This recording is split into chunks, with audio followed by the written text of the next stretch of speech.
We live in a world of never-ending content.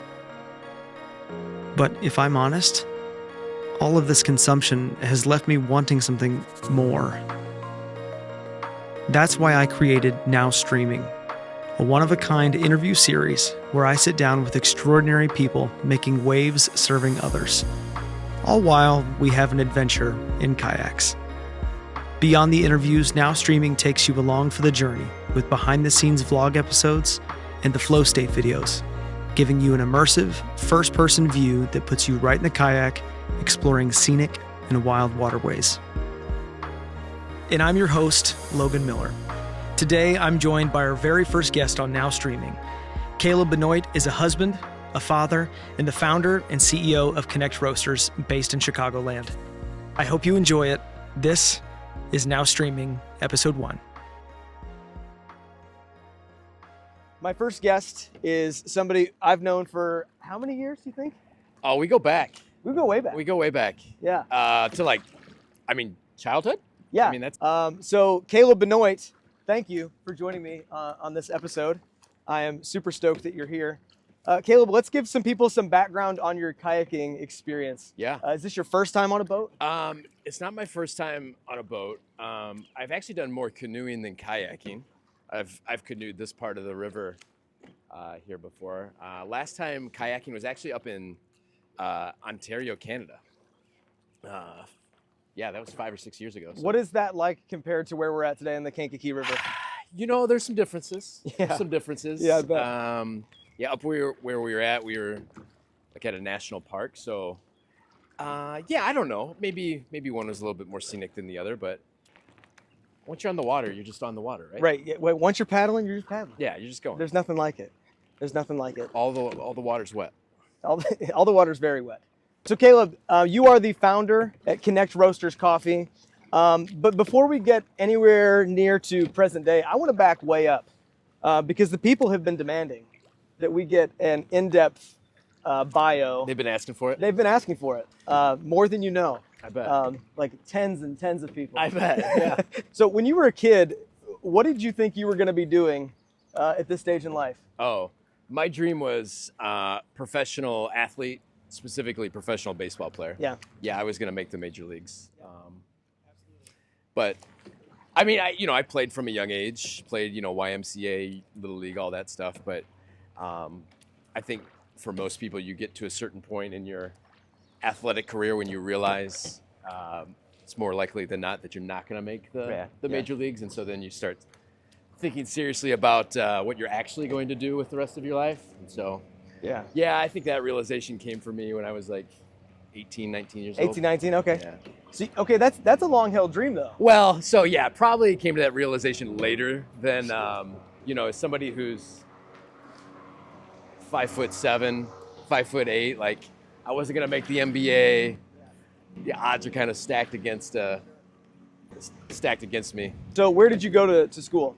So I went to Olivet Nazarene University in Bourbonnais, not far from where we're at right now. Yeah, and actually, I did play a year of baseball there. Okay. Living the dream, Yeah. Didn't want to give up on the dream. Right. But, you got to keep it rolling. I love it. Yeah, I Caleb and I are playing the game of trying not to hit each other with paddles at the moment. How do I get out of this? Yeah, it's like one of those things. It's like, okay, you play 60-some games, but you're on the team but don't actually play. So, yeah, I mean, I was fortunate to have some scholarships to school, but it was all on the academic side. So Sure. I kind of came to the realization, like, okay, realistically, the thing that's going to get me through school, at least financially, is not going to be the athletics. It's going to be the academics. So the prudent thing to do is probably step away from the sports and focus on other things. Yeah, very cool. So what did you graduate with then? I studied journalism. Okay. Yeah, they actually started the journalism program there when I was a student. So they started it for you? Yeah, basically, yeah. That's They perfect. said, Caleb's here, we better get this together.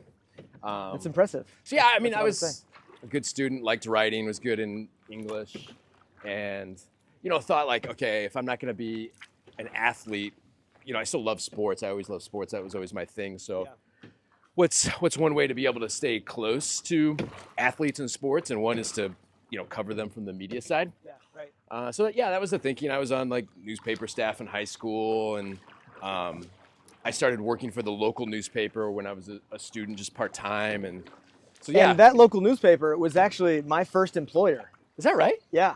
Yeah. My first job was as a paper boy. Okay. I suppose that's a pretty common first job for kids. How old were you? I was I think 12 maybe. Okay. That's pretty young for a paper boy. 11, 12. Yeah. I had it for a handful of years. So you were delivering the stories that I wrote. That's right. Yeah.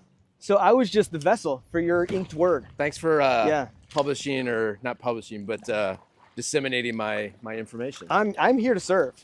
So hey, now we're just doing that in a different way. I just want to show the world Caleb Benoit. We've come full circle. Yeah, we have. This will probably keep happening. Why do I keep running into you? Well, I have this magnetism that people tell me about, but I don't know if that's the problem today or not. See, this is part of why I'm excited about doing the show today, is because it's never been done before. Yeah. We're pioneers out here. We're Lewis and Well, Clark. if you weren't with such an amateur kayaker, maybe it'd be easier.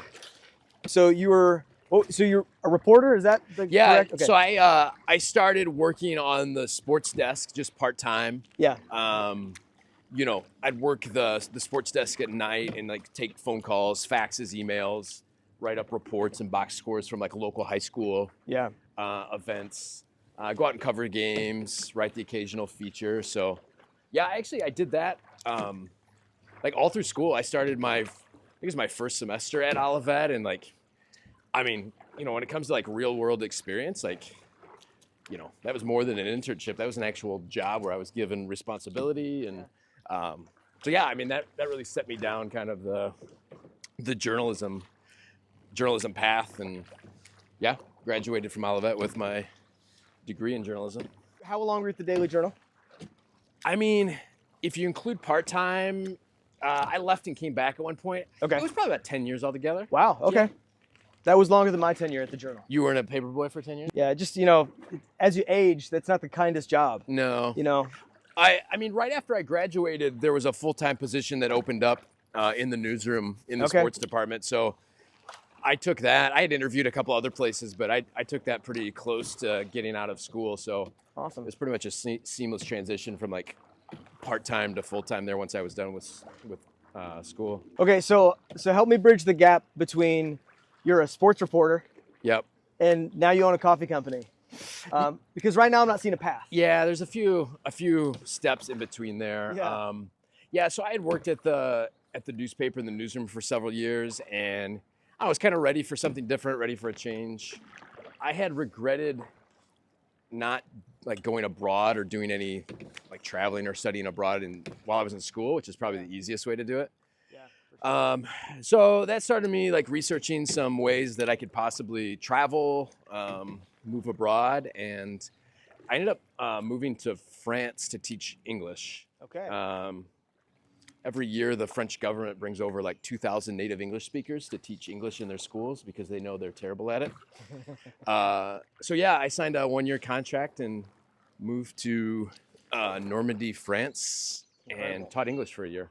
I got connected to a French company while I was there, and so when I moved back to the States, I took a position with them as a software company. So I was doing like business development for them.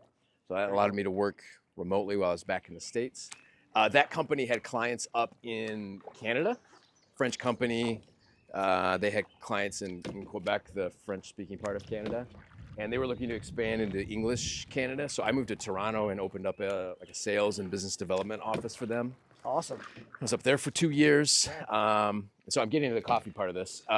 So it was during that time that I started, I guess, brainstorming about what it could look like for me to start my own business. I took a couple of trips to the Dominican Republic and Haiti, like mission trips. Went with local groups to go down and do mission work in local communities there. And I don't know, it's a bit of a dramatic thing. Like if you've ever been on a trip like that, you probably have an idea of what I'm talking about. But I got back from those trips like kind of affected by what I had seen, like real poverty. Now knew the names and faces of people who didn't know where their next meal was coming from, didn't have a roof over their head. And I don't know. At that point, I was starting to think about some like legacy type stuff. Like, hey, when I get to the end of my work life, am I going to be able to look back on the, I don't know, 40, 45 years, whatever it is, and be proud of the work that I did and say that I worked not just for myself, but for somebody else too. Right.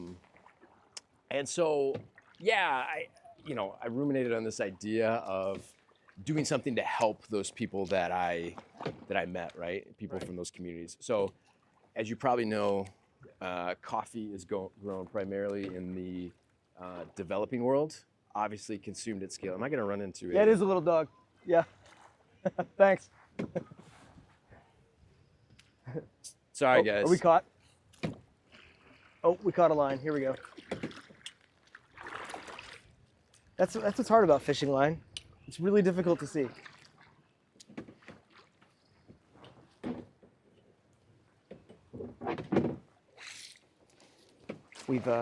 Caleb has been caught by a local fisherman.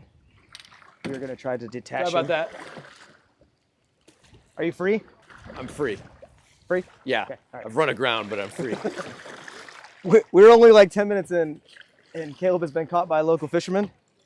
I have been told he's a catch, but today I got to see it personally. Oh, All right. Should be good. He's a catch indeed. I think isn't it against some type of policy to fish with multiple lines? Yeah, I'm not sure, but he had quite a few out there.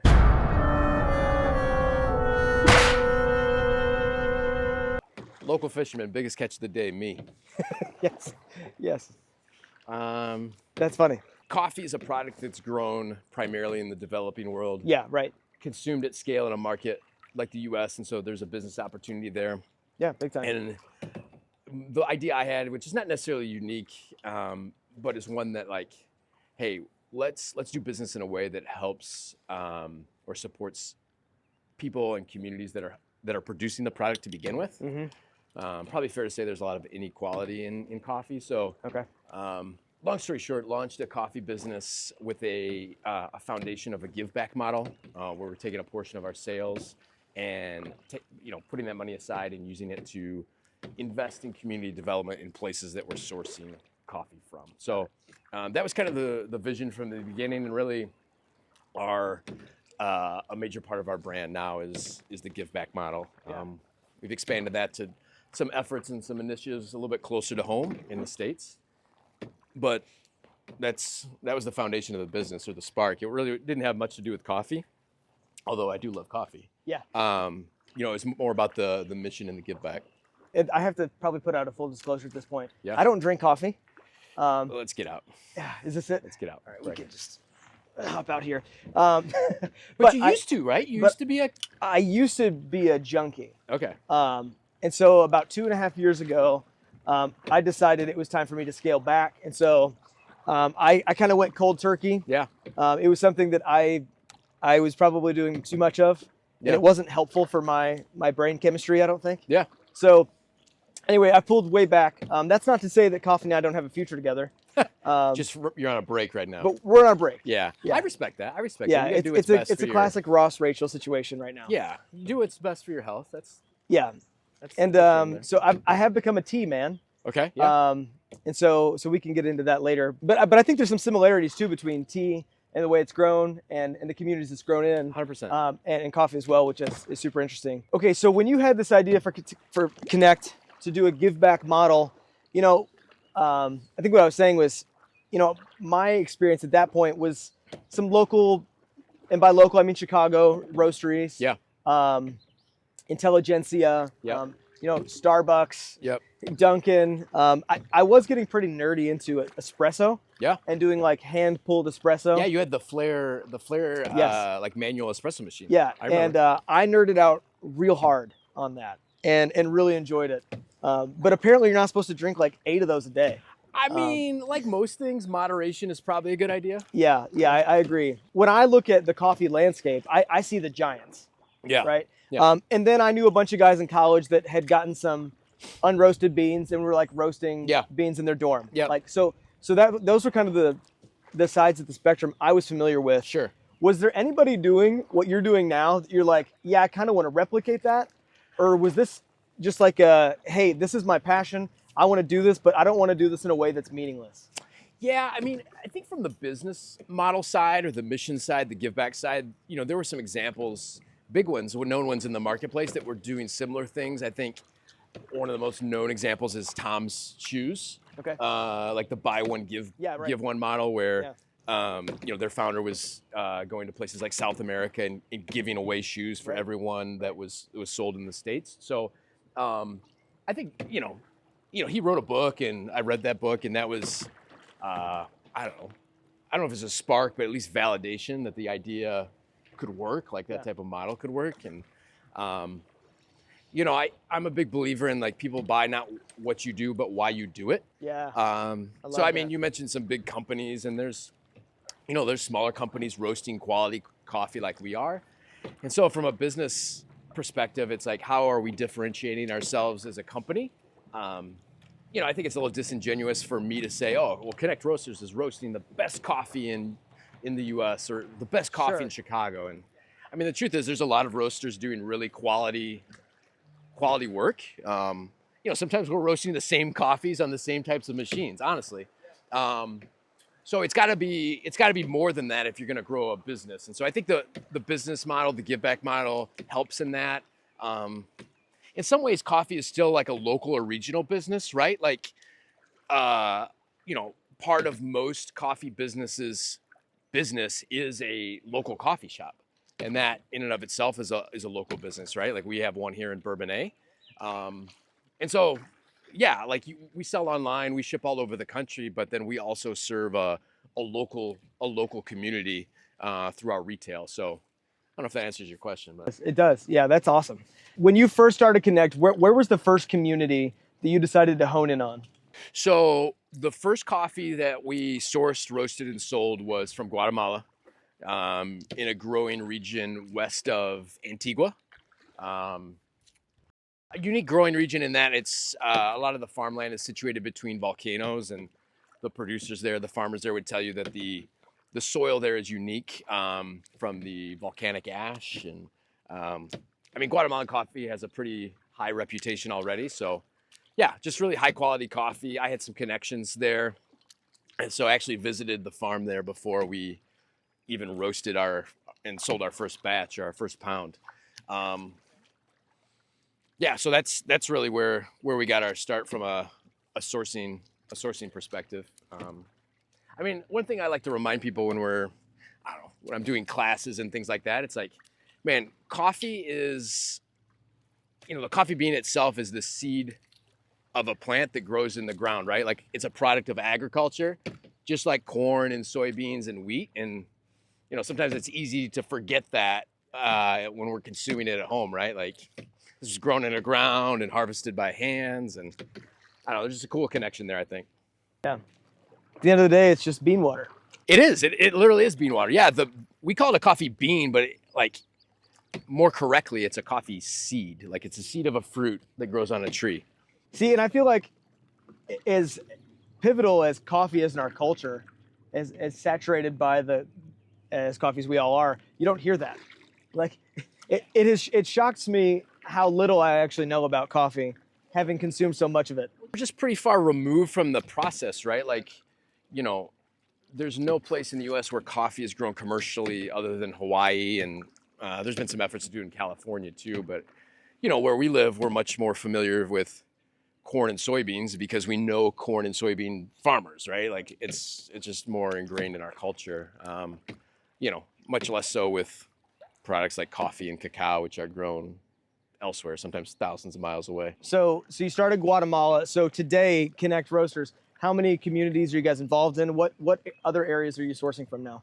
So we source coffee from Central America, the Caribbean, South America, East Africa. I think that's all of them. Places like Guatemala, Honduras, Nicaragua in Central America, the Dominican Republic, Haiti, places like Brazil, Colombia, which are, pretty well-known coffee growers. Ethiopia and East Africa, obviously kind of a heavyweight when it comes to coffee production. So I think the interesting thing about that is, coffee from different parts of the world can often taste different from others based on, the way it's grown, where it's grown, um, climate conditions, soil. Like a lot of people compare it to like grapes and wine. Like, there's a certain terroir that contributes to what the coffee tastes like. And People that can dictate those things by taste blow my mind. yeah, it's like anything else, it's a skill. I tell people with practice, you can do that kind of thing. We do a lot of coffee tasting classes, and I hear from people it's like, oh, my palate's bad, or I'm not going to be able to do that. But what we do in the classes is we'll put two coffees side by side, and even if you've never done it before, you can tell the difference in, a coffee from East Africa and a coffee from the Caribbean. So don't sell yourself short. Yeah. When I get back into it, I'll start testing my coffee sommelier. I mean, it's coffee's great in that like it can be as simple or as complicated as you want it to be, right? Like coffee can be as simple as going to your favorite cafe and getting your latte, and that just making your day better, or have it be the first thing you do in the morning at home is have a cup of coffee, or it can be as complex as like getting into the science behind espresso extraction, or learning about different coffee varietals. Like just like there's a bunch of like varieties of apples, Granny Smith and Fuji and Honeycrisp and all that. Like the same thing is true with coffee. Like there's different varietals, and farmers grow different ones for different reasons, and you can get really nerdy about it. Yeah, which is fun. I always like to, the things that I do, like kayaking and music and whatever else, I like to be able to deep dive and go about as far as you can. I mean, I think some people are just wired like that, right? Like you can't just get into a new hobby or a new subject at a surface level. It's like, man, give it all to me. Like I want to learn everything that there is. So Connect Roasters started as just that, Connect Roasters. You're connecting communities, you're giving back to communities, you're roasting coffee. But that's not where you are today in terms of the everyday business. You recently opened up your first coffee shop. We did. Here in Bourbonnais, Illinois, and it's fantastic. Appreciate that. It's fantastic. To rewind, my first real experience in like actual coffee house was a place called Moon Monkey here in Bourbonnais. I played my first gig ever at Moon Monkey when I think it was 16 or so, 15, 16. And I loved that place. I'd go there to study. And there's something about a coffee house that I think culture is lost, at least where we are.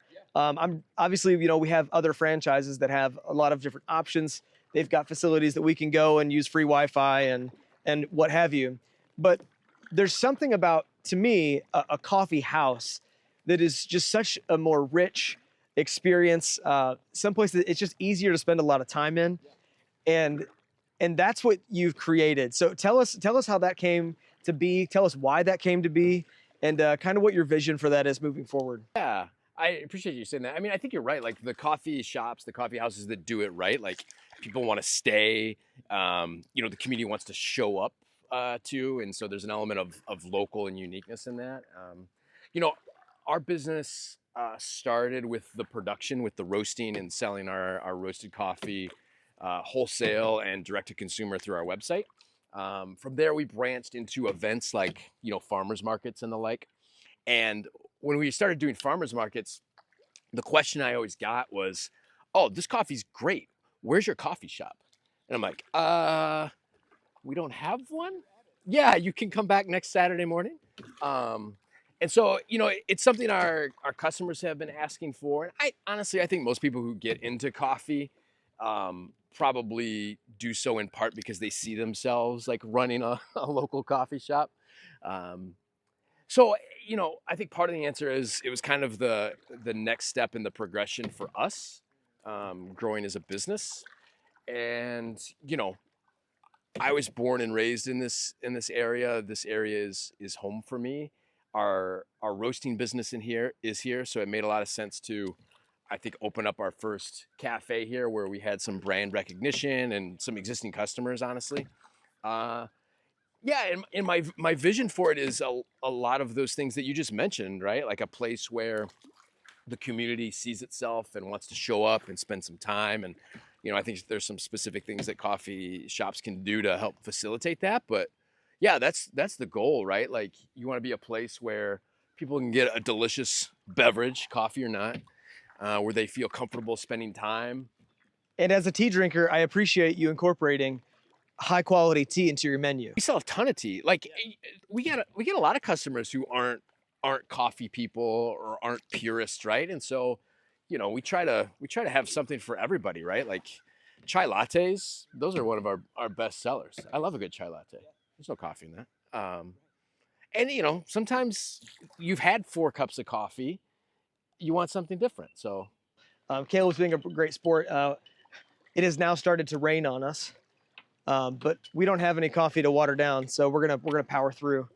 As a Cubs fan, there's a certain amount of, I don't even know how to say it, jealousy and admiration and excitement around your partnership with the Chicago Cubs and Ian Happ. How does that happen? Because what I'm loving here about your story is you've got this genesis of a kid who loves baseball and to a man that loves coffee, and then all of a sudden, all these years later, there's an intersection. How does that happen? The truth is, it all happened on Instagram. Okay. See, kids, you can do great things on Instagram. I say, with all sincerity, like it's a business channel like anything else. So it was the spring of 2020, right at the beginning of the pandemic. The world had basically shut down. The Cubs were in Arizona for spring training, shut down. I don't think those guys knew where their next move was going to be. And on the Connect Roasters Instagram account, we got a DM from somebody with a blue check mark. And it was from Ian. And Ian had seen our content, seen what we were doing, and just sent a message saying, hey, love what you guys are doing. Keep up the great work. And so, I, being a baseball fan, I knew who Ian was. Our head roaster, Greg Ratton, who was like running the account with me and has been part of the business from the beginning, big Cubs fan, knew who Ian was. And so he had started a podcast and talked about his love of coffee, and he's a business-minded guy. So anyway, we responded to him and said, hey, thanks for reaching out. We'd love to send you some products if you'd be interested in telling us what you think. So we sent some coffee and some Connect stuff, some merch out to Arizona. And, a few days later, I get a text from a number I don't know, and it was Ian, and he said, hey, I'd love to jump on a phone call and talk about some business ideas if you're interested. And I'm like, yeah. Yeah, let's talk. I mean, yeah. In a way, I think, he studied business in school, has interests off the field, business-minded guy, was looking to partner. And I mean, to not sell yourself short, saw a cool mission that you want to get involved with. I mean, that's just awesome. I don't know, the marketing lesson in that is like, your Instagram profile matters. Like, hey, have it together, have some content up there, make it look good, make sure it expresses who you are as a business or a brand or a person. So, he actually brought to the table this idea of doing a coffee that would specifically support COVID relief, right? Like it was in our company's DNA to be giving back and supporting initiatives. And so we thought like, hey, unique time. What would it look like if we did it, specifically for COVID and did it, a little bit closer to home? So we launched what we called Quarantine Coffee.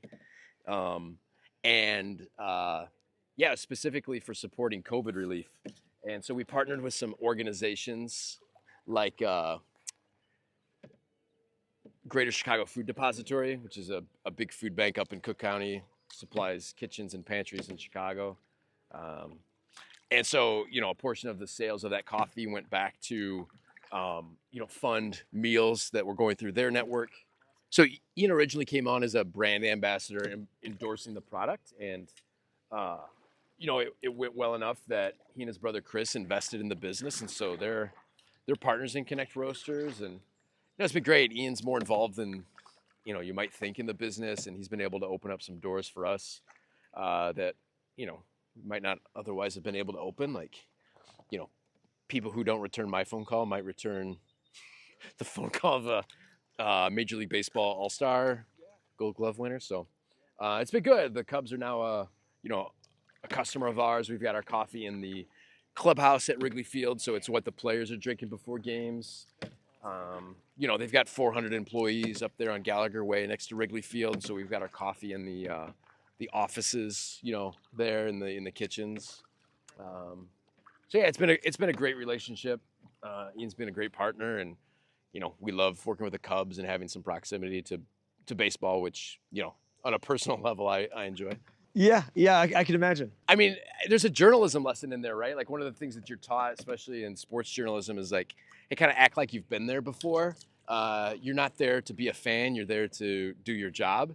And so, you learn to keep it even keel. And so, I think in some ways you do the same thing. It's like, oh, how do you handle when a professional athlete DMs you on Instagram? It's like, well, treat them like anybody else. Yeah, be professional. Yeah, I didn't realize that. So it's in the clubhouse. It's like fully integrated into Wrigley. It's they've got coffee brewers in the clubhouse for players. Players show up before games. Our coffee's available to them.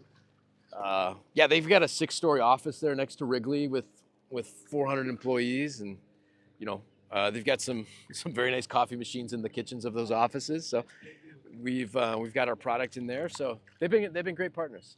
Yeah, man, I just love that. I love that part of your story, that it's come full circle. These loves of yours that have, in two incredibly different worlds, have somehow married. Man, it's just awesome. I think there's probably a business lesson in there, right? There's business opportunity at the intersection of two sometimes non-similar domains, coffee and baseball. Coffee's a market or an industry that's, fairly saturated. So how do you carve out a niche? You find the intersection in coffee and something else, and try to dig deep there and work with, professional baseball teams. So now you've got the coffee house, you've got product in incredible places. What's next for Connect Roasters? What's kind of the 10-year dream of what Connect Roasters becomes? I think, I would love to open up more coffee shops. I love that way for customers to experience our brand and our product.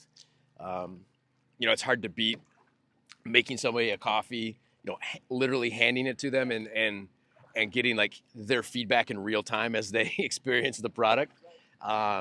There's a certain level of satisfaction that comes with that. So yeah, I'd love to open up more coffee shops. I'd love for Connect to be the coffee brand that people think of in Chicago, right? We started locally in a lot of ways. I'd like for us to be, known on a more regional level too. We want to be the coffee brand that people think of when they think of Chicago. We'll see. I don't know. Beyond that, coffee shops are a lot of work. You got to open one before you can have two, and two before you can have four. So I think it's something we'll probably take one at a time and be pretty intentional about doing it. But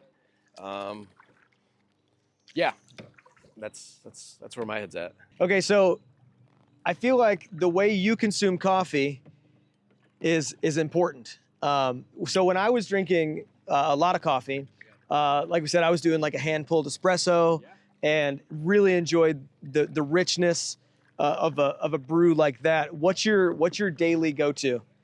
And if you tell me it's full of creamer and it's mint chip Girl Scout cookie, I'm gonna be so disappointed. Hey, here's what I tell people, and this is the truth.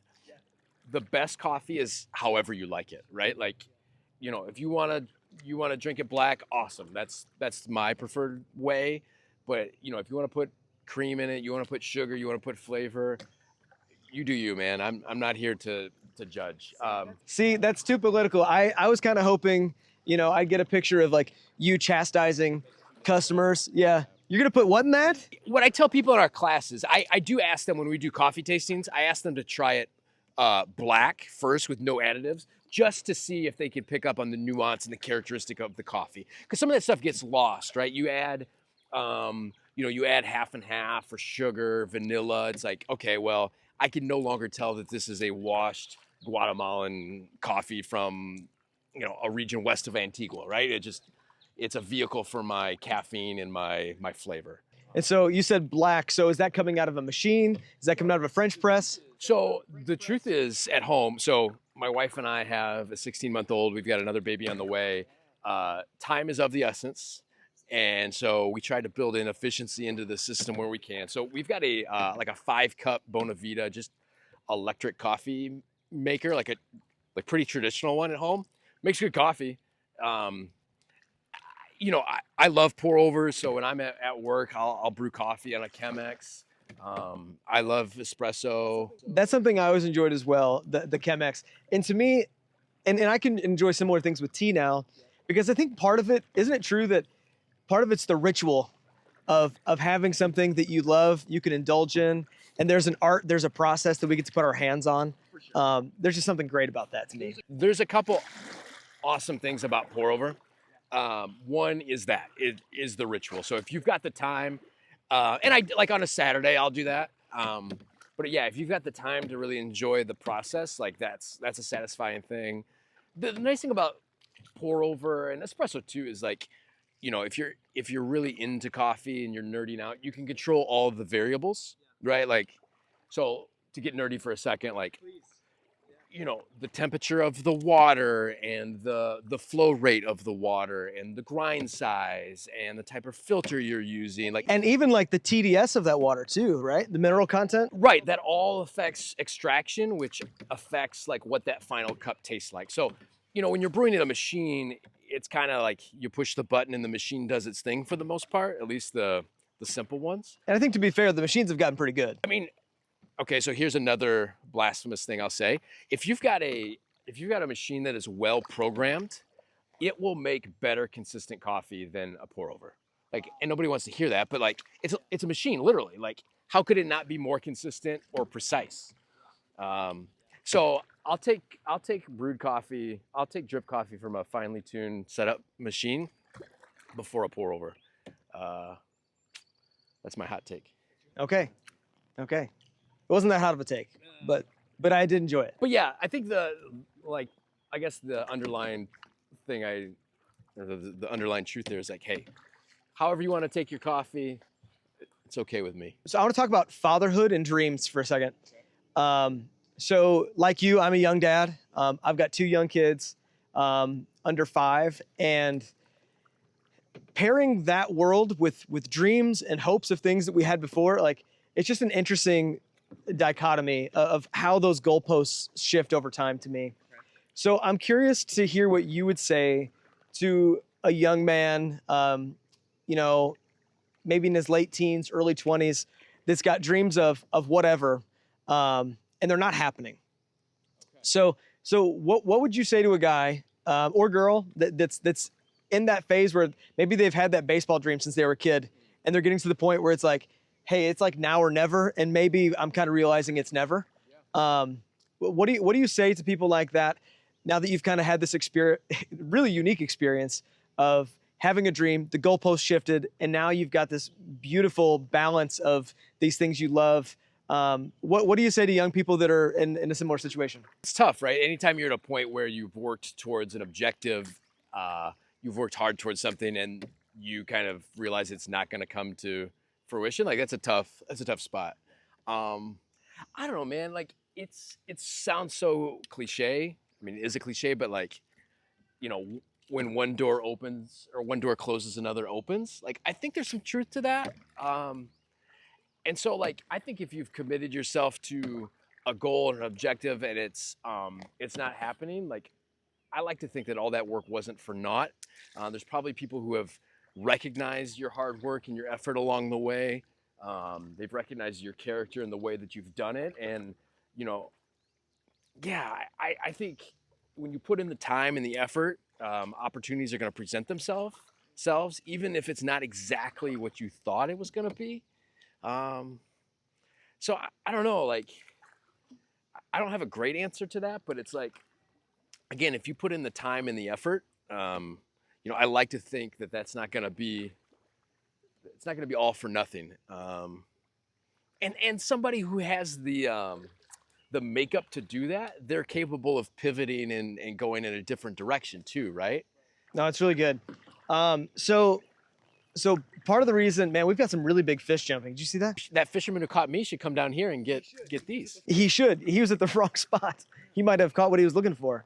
No offense to you, but I don't think he was looking for you. No, I don't. I think he was quite upset to find me. Yeah, I think he was too. I kind of enjoyed that. So now you're a dad. You've got another baby on the way. How many more months until that happens? So we are about a month out from baby number 2. Yep. That's incredible. Are you guys at the point, or rather, is your wife at the point where she's like, "I'm done. Somebody take this baby. I'm ready to be done," or is it? Yeah, I mean, I think it's easy for me to say. I'm not the one who's actually pregnant. Right. I think we've been enjoying it as much as we can. She has been. I think this pregnancy has been more challenging, like physically in a lot of ways than the first, and so you talk to people who have kids, and that seems like to be a common thing. Like no 2 kids, no 2 pregnancies are the same. So, but yeah, I think, hey, when you get pregnant and do it intentionally, like the objective is to have a kid, and so the goal is always to get to that point. And in some ways, I think pregnancy is like, it's a means to an end. I'm ready for this to be over after 8-9 months. But yeah, no, I mean, we're excited. Our kids will be 16, 17 months apart. So I think that's fun. They'll be at a fun, our daughter who's 1 will be at a fun age. So yeah, I mean, as you know, as a father, kids, they change your priorities and your perspective in all the best ways, at least from my experience. So yeah, I think what our parents told us, and everybody who was older than us told us, is true. Like, man, the older you get, the faster time seems to go. And I think with kids, it even gets like faster, if that's possible. You watch your kids get older and you're like, man, our daughter went from a baby to almost a toddler now, like overnight. Like, how does that happen? So yeah, we're just trying to kind of soak in those moments together as a family. And, sometimes those moments seem, I don't know, trivial, but you look back on them and it's like, oh, we're not going to get that time back. Our kid is only going to be, yeah. So say many years down the road, your kids stumble upon this video that'll be buried on some internet archive site somewhere, and they stumble across this interview with their dad. What's something you want them to know about, as they hear your story and kind of how you've come to this place? What's something that you hope they would take away from your journey? You should have prepped me for that one. I would have really given that some serious thought and like wrote out an answer for that. No, this is just gut reaction. What's important off the cuff? I mean, I'm a man of faith, and my wife and I are trying to instill godly values and morals in our kids, and so I hope by the time our kids see this video on Reddit or wherever it gets posted, like, I hope that they see that we really made an effort to do that, and hopefully did a good job in that. Oh man, I don't know. I think, one of the things that my wife and I have been learning and talking about, and it's a hard lesson to like internalize when you're younger, even as a teenager or young adult. It's like, man, life is fragile, man. And I think when you have kids, as a dad, you're reminded of that, or you see that in a new light. It gets a lot more real. And so, yeah, again, like, I hate leaning on like cliches, but there's a part of me that's like, man, I hope that whoever watches this, including my kids, realize like, hey, life is a gift. Life is short. Don't take these days and these opportunities for granted, whatever that means to you. Yeah, it's just, I don't know. Every day is a gift. I'm 40, man. I'm halfway there, a third there, probably halfway there.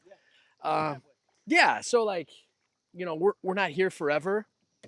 Yeah, life is a gift. Don't take it for granted. Well, Caleb, I just want to say thanks for taking the time. And I know that when I first mentioned this idea, it's super random. Not many people are trying to do a talk show in kayaks. Yeah. And there's probably easier ways to do it, as we've learned today. I think if I've learned anything today, it's when you're kayaking, don't get too close to where the fishermen are. Otherwise, yeah, they may catch something that they didn't intend to, and no one's happy. It's certainly a risk of the of the activity. Lightning round, now streaming, end of the episode questions. Are you ready? I'm ready. There's also a rule with this. There's no lying. Okay, good rule. We're on the honor system. So all answers are final, truthful, and backed by Illinois state law. I'll do my best. Okay. So Caleb, who was your first celebrity crush? Celebrity crush? My wife always gives me a hard time because I was kind of into Jessica Simpson. Okay. That's embarrassing, I think. Okay. Nothing against Jessica. Nothing at all. Close friends. Yeah, I don't know how that happened. Yeah. Okay. That's the honest answer, though. Okay. Very good. We've covered this once. I was gonna say, how do you take your coffee? But so always black. Actually, if I'm gonna get a coffee drink that has milk in it, I like a cortado. So less milk than a latte. I think it's still a cortado allows the coffee to shine through because it's not so much milk. It's not drowning in the milk. So yeah, my litmus test for like, hey, is this coffee shop making good coffee, and you want milk in it? Get a cortado. Okay. Okay, that's good to know. I've had a cortado, but it's been a long time, so I'll consider that. Yeah, it's like half milk, half coffee. Yeah. Okay. What is the best pizza? Style or like from a specific place? Right. Pizza's one of my favorite foods, maybe my favorite food. I love like Chicago tavern style pizza, like thin crust, quality ingredients. I'll eat like the Chicago style deep dish, Giordano's, Gino's East. Like I'll eat it, I'll enjoy it. It's almost like it's not pizza though. It's almost like a casserole. Yeah. A delicious casserole. If I can't pick it up and eat it with my hands, I feel like it's not pizza. And that's as a Chicago area native. I'll say one more thing, Neapolitan style, where it's like, it's got a crust to it, very thin and almost floppy in the middle, like I guess true Italian style. Yeah. Also delicious. I'm not a pizza discriminator. There's no such thing as bad pizza. If you had a lightsaber, what color would you want it to be?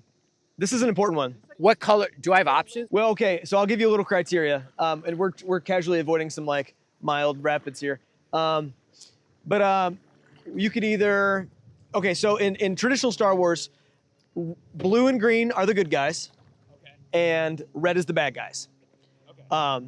So those are the traditional options. Not being a Star Wars guy, I say the spectrum's the limit. I'm colorblind, so it doesn't even matter. I'd go with blue. Blue's one of my favorite colors. Casually, I do have a lightsaber tattoo that I'll show you there. I say I'm not a Star Wars guy, and you bust out a tattoo. Yeah, well, yeah, I just let my nerd show a little bit there. We're going backwards down the river now, which is not something I anticipated, but it's lovely. It's not bad. I don't hate it. Getting back is going to be hard.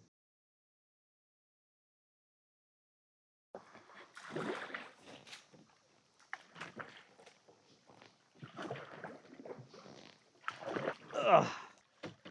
Found the bottom of the river. It gets a touch rocky right here. Oh no. Oh, it does really take you right there, doesn't it? Oh no. I'm paddling a lot and going almost nowhere. Caleb is gonna think twice the next time somebody asks him to go on a niche aquatic talk show. Bro, I hate you for this. Okay, so Caleb and I were nearly swept away by the river. And by nearly, I mean we were swept away. We actually could have used a fisherman to catch us. Yeah, yeah. Where was he? Yeah, when we actually needed him. Yeah, that's unfortunate for us. But we made it back. Okay, so Caleb, I've got a couple more questions while we're beached. Let's do it. Okay. So you answered my lightsaber question. Thank you for humoring me and in my inner nerd. Favorite family vacation? Oh, our family vacation growing up was most often to Daytona Beach, Florida. Nice. We would go down in February. I come from a family of race fans. And so the Daytona 500, which is like the Super Bowl of stock car racing, happens in February. So we often planned our family vacations around that. Had like one of those like full-size conversion vans. Nice. Dad would just drive straight through 18 hours to Daytona Beach. Okay. Brother and I would sleep in the back, watch VHS movies, play video games, listen to music. So man, that's fantastic. Those are probably the best family vacation. That's good memories. Yeah, that's good memories. Caleb, in today's world, what gives you rest? You're a business owner. You're a dad of of 2 young children, 1 born, right? Yeah. We were beached till I. We were, yeah. Okay. So So with that and just the pace that comes with, where do you find rest? I love not doing things. Like quiet Saturday morning. So not being drug out to a river. I mean, there's stuff happens on Saturdays. Yeah. We try to not fill our calendar with things to do. Yeah, that's good. That's good. I think I read something the other day. I think it was an internet meme. It's like your biggest fear is as a child is now your objective as an adult. Like as a teenager, you don't want to not have plans and not be doing something, staying up late. Yeah. Now it's like, oh man, can we go to bed early? How wonderful is that? Right. Did we do anything today? No. Oh, that was the best. That's fantastic. So quiet mornings at home. Good. Coffee with wife and daughter. Number 2 on the way. Relatively quiet. Like how quiet is it? Yeah. Is it with 2 kids? Right. Yeah. But yeah, those quiet mornings at home like that gives me a chance, I think, to kind of recharge. Yeah, that's awesome. Yeah, that's awesome. Dad life. Something tells me it's about to get a lot less quiet. But yeah, it's like you guys go from like using like a basketball analogy, like on defense, you go from double teaming to playing man defense, and then I guess if you have 3 kids or more, you're playing zone. Yeah. So. Yeah, it's probably less divide and conquer the more kids you have. Yeah. Yes, 2 is good. That's what we decided. 2 is good. 2 is good. 2 is good. That sounds good now. It's a fair fight. Yeah. It's a fair fight. Yeah, you don't want to be outnumbered. At least. Yeah, right. Okay, Caleb, last question. And again, thank you for coming on the show. My pleasure. Thanks for having me. I'm super, super honored that you come. I've known Caleb since, like I said, since I was a little kid. I don't remember life without your family around. I mean, same. Yeah. Likewise. But man, I've always looked up to you. Have always really been inspired by the way you've done things. Like I remember, I think I was probably in high school when you were moving to France. I'm like, why not? Yeah. Why not just go to France and teach English? Why not? That's just awesome. Yeah. And just to see how life has treated you, how your goals have come true, what you've done with Connect, it's just incredibly inspiring. And that's what I want to do with the show is to talk to people like you that inspire me, that are doing interesting things to serve other people. Yeah. And so my last question is, in today's world, there's a lot going on. Obviously, it's an election year. So what gives you hope? I thought you were going to ask me who am I voting for. We can go there. Yeah. The question is, what gives me hope? What gives you hope? I mean, I think I can answer that on a couple of levels. One, like, going back to this idea, like being a man of faith, like my ultimate hope is in Christ, and that, like, when we pass, that's not our final place. Yeah. And then, like, everyday life, like I see people doing interesting, inspiring work, treating people with kindness and respect and trying to leave this world a better place than we found it. And so, I have kids. I would think that I'll probably have grandkids and great-grandkids and family members who will inhabit this earth long after I've passed. And so I love the idea of, people being good stewards over what we have and making this a place that, my ancestors can live in. Yeah. So yeah, I don't know. I find hope and energy in people doing good, interesting work. Yeah. Awesome. Well, Caleb, thank you. My pleasure. You heard it here first. Mr. Coffee himself. What an honor to have an episode with you and to go on a little adventure. Get almost taken by local fishermen. I'm honored that I'm the first guest on a series that will one day be picked up by like a huge network and be like, yeah, right. People scroll all the way back to the beginning and find me when you're like interviewing actual like famous people. Yeah, we'll see about that. Yeah. I foresee that there's going to be tens and tens of viewers. Like, who's this guy? Maybe dozens. We'll started with this guy. Oh man, well, it was a pleasure. Thank you. Let's try to get out of this river. Let's do it.